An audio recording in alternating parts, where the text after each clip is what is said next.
अस्सलामु अलल हुसैन व अला अली इब्न हुसैन व अला औलाद हुसैन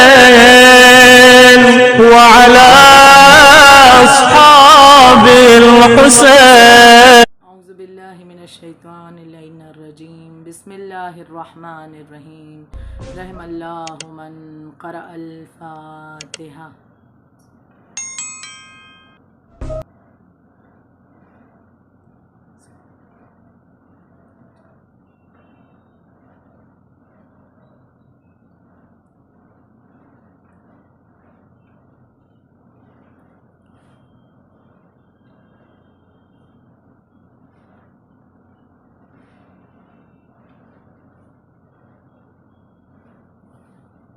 औज़ु बिल्लाहि मिनश शैतानिर रजीम। बिस्मिल्लाहिर्रहमानिर रहीम। अल्हम्दुलिल्लाहि रब्बिल आलमीन। अस्सलातु वस्सलामु अला अशरफिल अंबिया वल मुरसलीन सय्यदना व नबियना व शफीअना व मौलाना अबिल क़ासिम मुहम्मद सल्लल्लाहु अल्लाहुम्मा सल्लि अला मुहम्मद व आलि मुहम्मद व अज्जिल फ़रजहुम व आलिहि त्वय्यबीन त्वाहिरीन अल मासूमीन व लानतुल्लाहि अला आदाइहिम अजमईन मिन यौमिना हाज़ा इला यौमिद्दीन। अम्मा बाद फ़क़द क़ाल अल्लाहु तआला फ़ी किताबिहिल मजीद व फ़ुरक़ानिहिल हमीद व क़ौलहुल हक़। बिस्मिल्लाहिर्रहमानिर रहीम। या बनी आदमा अल्ला तअबुदुश शैतान लकुम अदुव्वुम मुबीन। अल्लाहुम्मा सल्लि अला मुहम्मद व आलि मुहम्मद व अज्जिल फ़रजहुम। अज़ीज़ नाज़रीन, अय्याम अज़ा में जिस अशर मजालिस को आपके सामने पेश करने का शरफ़ हासिल कर रही हूँ, वो इस उन्वान से कि शैतान के फितने और उनसे बचने के तरीक़े। और बेशक ये बहुत ज़रूरी है हर बशर के लिए कि वो अपने इस दुश्मन के बारे में और उसकी उन तमाम हरबों के बारे में जाने, ताकि उसके हरबों में फंस करके वो अपनी आखिरत को तबाह बर्बाद ना करे। परवरदिगार आलम ने बार बार कई मरतबा कुरान मजीद में इस मलऊन शैतान के फितनों से हमें आगाह करने की कोशिश की है। यहाँ तक कि सूरह यासीन की ये आयत मुबारका के जिसमें परवरदिगार आलम ने हमारे लिए वाज़ेह कर दिया कि शैतान जो है दरअसल इंसानों का खुला हुआ दुश्मन है, इसलिए उसकी पैरवी न करना। या बनी आदम अल्ला ताबुदुश शैतान लकुम अदुव्वुम मुबीन। है बनी आदम, शैतान की पैरवी न करना, क्योंकि वो तुम्हारा खुला हुआ दुश्मन है। तो बेशक इस दुश्मन से बचने के लिए हमें रास्ते ख़ुद तलाश करने होंगे और इसके सहारे के लिए यकीनन हमें रहनुमाई करती हुई हमारा दीन रहनुमाई करता हुआ हमें नज़र आता है कि बेशक एक बेहतरीन रास्ता बताता हुआ कि किस तरह से अपने आप को बेहतर बना करके इस शैतान इब्लीस के फितनों से अपने आप को महफूज रख कर आगे बढ़ा जा सकता है। आज आपके सामने वो रवायत पेश करती चलूँ कि जब एक मरतबा ख़त्मी मरतबत हज़रत मोहम्मद मुस्तफ़ा सल्लल्लाहु अलैहि वसल्लम अल्लाहुम्मा सल्लि अला मुहम्मद व आलि मुहम्मद व अज्जिल फ़रजहुम, एक मरतबा रसूल खुदा एक मकाम पर तशरीफ़ फरमा थे कि तभी वहाँ पर एक शैतान एक बूढ़े की शक्ल में आया। अब जब ये आया है तो एक मरतबा रसूलुल्लाह ने उससे सवाल किया कि तुम कौन हो और किस लिए आए हो। यकीनन रसूल के इल्म में है कि ये कौन है, क्यों आया है, लेकिन ये जो सवालात मासूम हस्तियाँ करते हैं तो वो हमारे इल्म के लिए, ताकि वो बातें आगे चल करके हमें मालूम हो जाएं। तो लिहाजा रिसालत में आपने उससे पूछा कि तुम कौन हो और यहाँ क्यों आए हो। तो इसने बताया कि दरअसल मैं इब्लीस हूँ और मुझे अल्लाह ने हुक्म दिया है कि मैं आपके पास आऊँ और आप जो कुछ मुझे इस वक्त पूछें सच सच मैं उसका जवाब दूँ और झूठ इस वक्त मैं आपसे न कहूँ। लिहाजा इसके लिए अल्लाह ने मेरे सर पर एक फ़रिश्ता भी मुकर्रर कर दिया है कि अगर मैं इस वक्त आपके सामने झूठ बोलूँगा तो फिर वो मुझ पर आग का गुर्ज बरसाएगा। लिहाजा मैं मजबूर हूँ आपके सामने सच बोलने के लिए। रिसालत माब ने एक मरतबा इस मौके को गनीमत जाना और चाहा कि अपनी उम्मत के लिए कुछ फ़ायदा हासिल कर लिया जाए। लिहाजा आपने फरमाया कि जब अगर ऐसी बात है तो ये बताओ कि तुम्हारे दोस्त और अहबाब कौन लोग हैं, यानी कौन से ऐसे अफराद हैं जिनको तुम पसंद करते हो, यानी इब्लीस किसे पसंद करता है। ये सवाल रसूल खुदा ने क्यों पूछा? वजह ये थी कि रसूलुल्लाह दरअसल वो चीज़ें जानना चाहते थे, लोगों को बताना चाहते थे। यकीनन आपके इल्म में तो मौजूद है, लेकिन लोगों को बताना चाहते थे कि देखो अगर ये चीज़ें तुम में पाई जाएंगी तो फिर तुम शैतान के दोस्त बन जाओगे, और जो शैतान का दोस्त हो वो अल्लाह का दोस्त कैसे हो सकता है, वो रसूल का दोस्त कैसे हो सकता है, वो अइम्मा ताहिरीन की मोहब्बत का दावा कैसे कर सकता है। तो लिहाजा ज़रूरी था कि इन बातों को जाना जाए। अब यहाँ पर चूंकि इब्लीस मजबूर है सच बोलने के लिए, इसने भी सच बयान करना शुरू किया और इसने कहा कि या रसूलुल्लाह 14 तबके के लोग हमारे दोस्त हैं। इसने कहा 14 तरह के लोग, 14 तबके के लोग मेरे दोस्त हैं, यानी कुछ ऐसी चीज़ें जब इंसान जिसे अंजाम देता है तो वो मेरे बड़े करीब हो जाता है, वो मेरा दोस्त बन जाता है। यानी शैतान का दोस्त, अल्लाह ना करे कि हम शैतान के दोस्त बने, हमें तो अहले बैत का दोस्त बनना है, हमें तो मोहब्बत अल्लाह की अपने दिल में रखनी, हमें तो रसूल की, उनकी आल औलाद की मोहब्बत को अपने दिल में जगह देनी है यकीनन, और यही मोहब्बत तो हमारी निजात का ज़रिया है। तो लिहाजा हर इंसान, कोई भी इंसान हो, वो नहीं चाहता कि वो उसका दोस्त इब्लीस मलऊन हो, लेकिन हमारे अंदर कुछ ऐसी बुराइयां पाई जाती हैं कि जिसके मातहत, वो बुराइयों की मातहत ये इब्लीस वो हमारे बहुत ज़्यादा करीब आ जाता है और ज़्यादा हमें वर्गलाता है और ज़्यादा वसवसे हमारे दिलों में पैदा करता है। लिहाजा इसने बताना शुरू किया कि पहला तबका जिसे मैं दोस्त मानता हूँ या ये कि मैं उनके बहुत करीब हो जाता हूँ, वो है जालिम बादशाह या जालिम हुक्मरानों का तबका। यानी कि कोई एक बड़ी पोजीशन पर आ गया, हुकूमत पर आ गया, तो और उसके बाद उसने जुल्म करना शुरू किया, तो ऐसे को मैं बहुत पसंद करता हूँ। अब यहाँ पर हम तवज्जो दें कि जो जालिम हुक्मरान होते हैं, जो जुल्म करते हैं, उसकी वजह से कितने फितने फैलते हैं।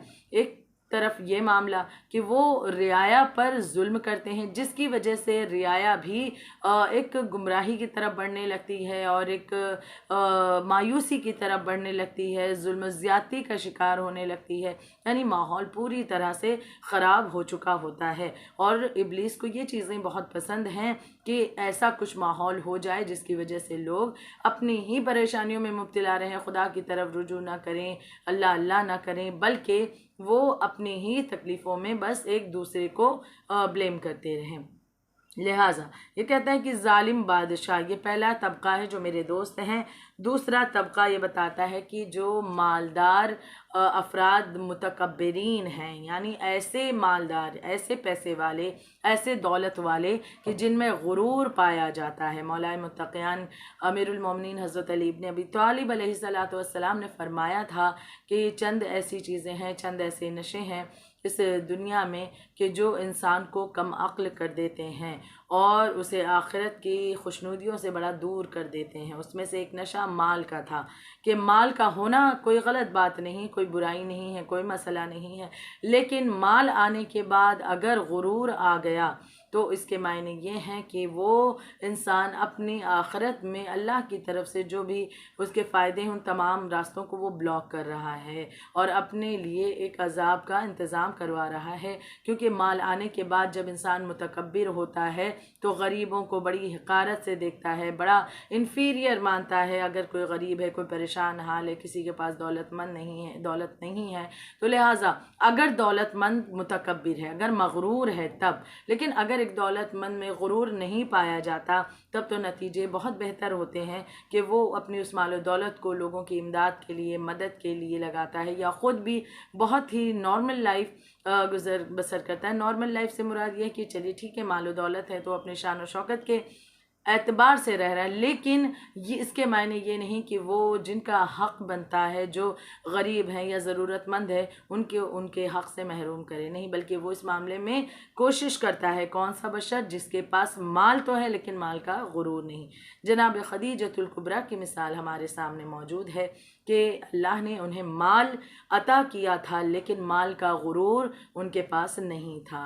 तो लिहाजा मालदार मुतकब्बिरीन जो होते हैं, यानी माल और दौलत आने के बाद जिन्हें गुरूर आ गया, शैतान के वो दोस्त बन जाते हैं और खुदा के दुश्मन बन जाते हैं। लिहाजा इसमें अगली चीज़ इस मलऊन ने बताई कि जो तीसरे किस्म के लोग हैं जिसे मैं अपना दोस्त मानता हूँ, ये वो लोग हैं जो कि सूद का लेन देन करते हैं, सूद खाते हैं या सूद देते हैं। सूद के मामले में बहुत ज़्यादा मजम्मत वारिद हुई है कि सूद की रकम जो है वो हरगिज़ हरगिज़ हलाल नहीं है, ये हराम है। लिहाजा इंसान अपने आप को बचाए। शरीयत इस्लामी में सूद का लेन देन इसकी बिल्कुल इजाज़त नहीं दी जाती। जो सूद की रकम खाता है उसके लिए ये है कि मामला कि शैतान बिल्कुल खुल्लम खुल्ला वाज़े कर रहा है कि वो मेरा दोस्त है।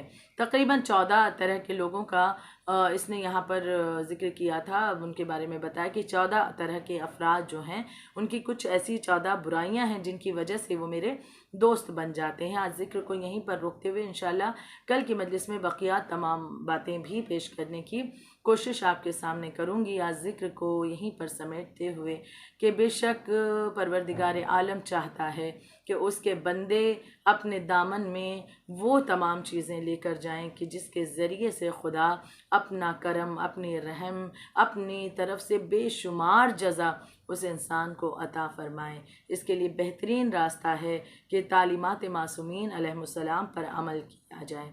वो मासूम हस्तियाँ कि जिन्होंने इस दीन की बका के लिए बहुत ही ज़्यादा ज़हमतें गवारा की। मौला हुसैन अलैहिस्सलातु वस्सलाम की वाज़े मिसाल हमारे सामने मौजूद है और रहती दुनिया तक के लिए ये मिसाल वाज़े है कि मौला हुसैन अलैहिस्सलातु वस्सलाम ने किस तरह से इस दीन की बका के लिए अपना वतन तक छोड़ दिया और बेवतन हुए। जिस जगह पर आए हैं उस करबला में, उस वन में इस तरह का हू का आलम था कि 7 मुहर्रम से क़हते आब हो गया। मौला को बहुत से अफराद राह में ही, जब मौला थे करबला पहुंचने से पहले ही बहुत से ऐसे अफराद थे जो छोड़कर जा चुके थे। बड़े ही चंद गिनती के अफराद मौला के साथ थे। मौला करबला में हैं। एक मर्तबा एक ख़याल अपने एक दोस्त का आया है। एक जुमला यहाँ और कहना चाहूँगी कि इमाम हुसैन अलैहिस्सलातु वस्सलाम को इस बात पर फ़ख्र था कि जैसे असहाब मुझे मिले वैसे ना मेरे जद को मिले, ना मेरे बाबा अली मुर्तज़ा, ना मेरे भाई हसन मुश्तबा को मिले। अल्लाह ने वो सहाबी मुझे अता किए हैं। बेशक उन्हीं असहाब में से एक नाम उस दोस्त का आता है कि जिसका नाम ही हबीब है और बेशक जिसने बड़ी मोहब्बत मौला हुसैन अलैहिस्सलाम से की। मौला हुसैन अलैहिस्सलाम करबला में बड़े तनो तन्हा रह गए। चंद अफराद हैं कि जो साथ देने वाले हैं, मजमा बहुत कम था। मौला हुसैन अलैहिस्सलाम ने ख़त हबीब इब्न मज़ाहिर के नाम लिखा। यह ख़त लेकर के क़ासिद हबीब इब्न मज़ाहिर के पास आता है, कोफा में पहुंचता है। हबीब इब्न मज़ाहिर अपनी ज़ौजा के साथ बैठे हैं, खाना नोश फरमा रहे हैं। दरवाज़े पर दक़ुल बाब हुई, दरवाज़ा खोला तो हुसैन का क़ासिद था। ख़त मिला। अब उस ख़त के बारे में जब हबीब को पता चला कि मेरे आका हुसैन का नामा मेरे लिए आया है, एक मर्तबा हबीब ने उस नामे को अपनी आँखों से लगाया, उसका बोसा लिया और घर में दाखिल हुए हैं। ज़ौजा ने पूछा कि किसका ख़त आया है, किसका ये पैगाम आया है। एक मर्तबा हबीब ने ख़त को खोला, पढ़ना शुरू किया और आँखों में आंसू आ गए कि मौला की याद ताज़ा हो गई। उस ख़त में लिखा था कि चंद बातें ही पेश करूँगी उस ख़त की, कि उस ख़त में लिखा था कि हबीब फ़र्जंद रसूल बहुत तन्हा हो गया है, हमारी नुसरत के लिए पहुँचो, मेरे साथ ज़ैनब भी इस बन में मौजूद हैं। जनाब हबीब इब्न मज़ाहिर ने इन बातों को जब पढ़ा तो एक मर्तबा जब बीवी ने पूछा कि क्या ख़त में लिखा है, किसका नामा है, कहा फ़र्जंद रसूल इमाम हुसैन अलैहिस्सलातु वस्सलाम का ख़त आया है। इमाम ने मुझे अपनी नुसरत के लिए बुलाया है, बीवी ने कहा कि क्या सोच रहे हो? कहा कि मैं सोच रहा हूँ मैं ज़ईफ़ हो चुका हूँ, भला मैं किस तरह से मदद कर सकूँगा। एक मर्तबा उस मोमिना ने पलट करके कहा, अगर तुम नहीं जा सकते तो फिर मुझे इजाज़त दो, मैं मौला की नुसरत के लिए जाऊँ, क्योंकि ये कैसे मुमकिन है कि वक्त का इमाम बुलाए और हम उसकी नुसरत के लिए न जाएं, जबकि वहाँ ज़ैनब शहज़ादी भी मौजूद है, मैं उनकी खिदमत के लिए चली जाऊँगी। एक मर्तबा हबीब ने अपनी ज़ौजा की तरफ देखा, कहा भला ये कैसे मुमकिन है कि मैं अपने आका हुसैन को इनकार करूं, उनकी तरफ से पैगाम आए और मैं ना जाऊं, मैं तो फ़कत तेरा दिल देख रहा था। एक मर्तबा हबीब इब्न मज़ाहिर ने अपने ग़ुलाम को बुलाया और कहा कि कूफे से बाहर फ़ला मकाम पर जाओ और वहाँ मेरे लिए मुंतज़िर रहना, मैं खुफिया रास्तों से होता हुआ पहुँचूँगा। वो ग़ुलाम घोड़े को लेकर के कुफा से बाहर मुंतज़िर है। अब ज़रा आने में हबीब को ताख़ीर हुई तो ग़ुलाम ने पलट करके अपने उस घोड़े से कहना शुरू किया कि हमारा आका अभी तक नहीं आया।